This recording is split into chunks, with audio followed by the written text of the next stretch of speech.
Nah ini menarik nih Bam, gue agak dalam sedikit ya, karena lu udah singgung.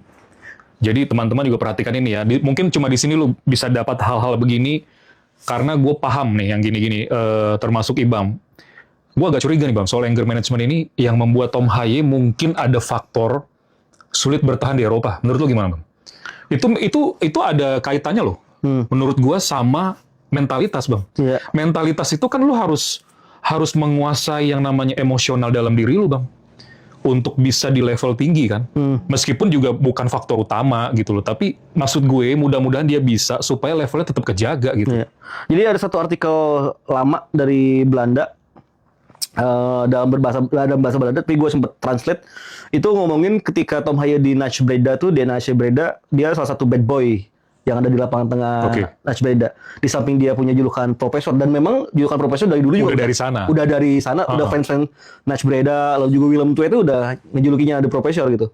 Tapi di satu sisi juga ini pemain termasuk kategori bad boy. Dan bad boy ini memang ada kaitannya dengan mentalitas yang itu, gampang marah dan lain-lain.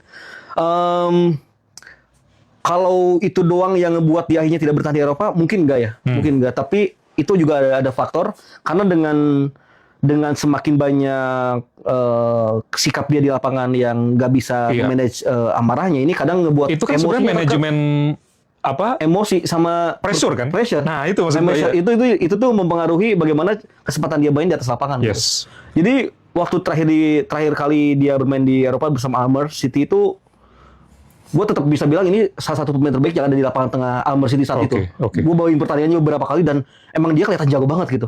Cuman emang dia nggak bisa ngejaga psikologisnya sepanjang pertandingan dengan level yang sesuai. Ya, soalnya itu kan ngeganggu performa nanti Bam. Dan performa tim kadang yang keganggu gitu. Iya, nah itu karena dia juga pilar, dia udah keganggu duluan, menginfluence timnya gitu kan.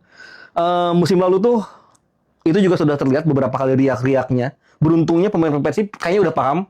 Jadi nggak ngeladenin. Tapi ada satu sosok yang saat itu berani untuk iya. Federico Barba. Gue lihat juga waktu Barba ngomong ke dia gitu. Satu-satunya orang yang secara terang-terangan di atas lapangan ketika kamera nyorot berani konfrontasi, berani dan Haye nurut di situ. Dan Haye nurut. Karena emang secara track record, secara profiling emang Haye Barba lebih mewah gitu kan. Dan sosok seperti itu apakah ada lagi atau enggak? Semoga ada gitu.